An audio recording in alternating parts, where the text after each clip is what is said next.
नमस्कार। आज हम इतिहास के पन्नों को पलटकर एक ऐसे सवाल पर बात करने वाले हैं, एक ऐसा व्हाट इफ जो आज भी लाखों लोगों के जहन में जिंदा है।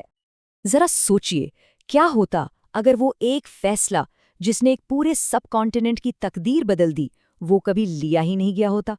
तो चलिए इस ऑल्टरनेट हिस्ट्री में थोड़ा और गहराई से चलते हैं। लेकिन इस क्या होता अगर में जाने से पहले हमें उस सच्चाई को देखना होगा जो असल में हुई।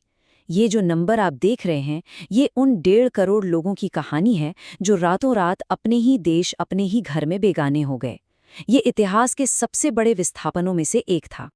ये सिर्फ एक सरहद नहीं थी, ये एक ऐसा टर्निंग पॉइंट था जिसने आने वाली कई पीढ़ियों के लिए सब कुछ बदल कर रख दिया। देखिए, सियासत और दर्द के पीछे एक सवाल आज भी उठता है, क्या एकता को बचाया जा सकता था? और अगर हाँ, तो उस एक अखंड भारत की तस्वीर आखिर होती कैसी? आप जरा उस ताकत की कल्पना कीजिए जो बंटवारे की वजह से बट गई, एक ऐसी ताकत जो शायद दुनिया का नक्शा ही बदल देती। अगर ये बंटवारा नहीं होता तो ये एक देश होता करीब 1.8 अरब लोगों का, मतलब दुनिया की सबसे बड़ी डेमोक्रेसी और यकीनन दुनिया की सबसे मजबूत अर्थव्यवस्थाओं में से एक। जरा सोचिए इन दोनों ताकतों को एक साथ मिलाकर, एक तरफ भारत की सॉफ्टवेयर क्रांति और दूसरी तरफ पाकिस्तान के स्ट्रैटेजिक ट्रेड कॉरिडोर्स। ये दोनों मिलकर एक ऐसा इकोनॉमिक पावर हाउस बना सकते थे जिसकी जीडीपी चीन और अमेरिका को सीधी टक्कर दे रही होती।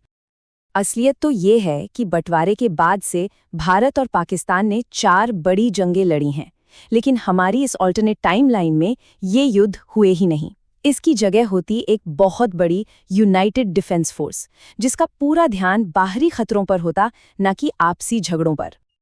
और ये तो एक कमाल का उदाहरण है कि कैसे तनाव की एक सबसे बड़ी वजह सहयोग की वजह बन सकती थी। जहां आज न्यूक्लियर राइवलरी है, वहां न्यूक्लियर एनर्जी पर कोलैबोरेशन हो सकता था, जिससे पूरा सबकॉन्टिनेंट रोशन होता। लेकिन देखिए, कोई भी देश सिर्फ अपनी इकोनॉमी या मिलिट्री से नहीं बनता, वो बनता है अपने लोगों से। तो सवाल ये है कि उस अखंड राष्ट्र का सोशल फैब्रिक, मतलब उसका सामाजिक ताना बाना कैसा होता। इस बंटवारे की जड़ें सिर्फ सियासत में नहीं थीं, ये तो पहचान और विश्वास का बंटवारा था। इसने उन कम्युनिटीज को अलग कर दिया जो सदियों से एक दूसरे के साथ रहती आई थीं। सोचिए, अगर ऐसा कभी न होता तो यही सब कॉन्टिनेंट दुनिया के लिए कोएग्जिस्टेंस यानी सहअस्तित्व की सबसे बड़ी मिसाल बन सकता था। एक ऐसा समाज जहां डाइवर्सिटी कमजोरी नहीं बल्कि सबसे बड़ी ताकत होती। ये एक लाइन शायद सब कुछ कह देती है। जो एकता एक खूबसूरत सपना हो सकती थी, वो बंटवारे के एक बुरे सपने में बदल गई।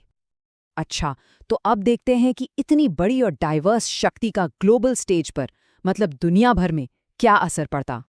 जब डिप्लोमेसी, पॉपुलेशन और ज्योग्राफी ये सब एक साथ होते, तो ये देश ईस्ट और वेस्ट के बीच एक बैलेंसिंग पावर बन सकता था, जो पूरी दुनिया की पॉलिटिक्स को एक नई दिशा देता। जरा सोच कर देखिए, एक सिंगल करेंसी, एक डिफेंस फोर्स और एक स्पेस प्रोग्राम, एक साझा मकसद के साथ ये देश पूरी डेवलपिंग वर्ल्ड को एक नई सदी में लीड कर सकता था। लेकिन ये सब तो कल्पनाएं हैं। अब इन कल्पनाओं से निकलकर वापस हकीकत पर आते हैं, उस रास्ते पर जो इतिहास ने असल में चुना। और ये वो सच्चाई है जिसका बोझ आज भी महसूस होता है।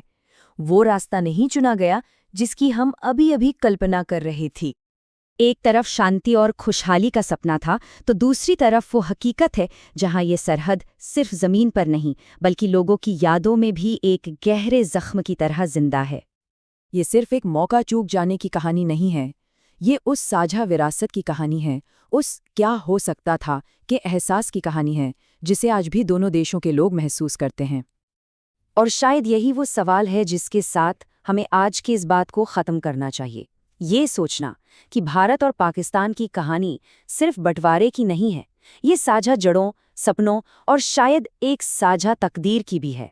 और असली चुनौती शायद सरहदें मिटाना नहीं, बल्कि उन वजूहों को याद रखना है जिनकी वजह से उनकी कभी ज़रूरत ही नहीं होनी चाहिए थी।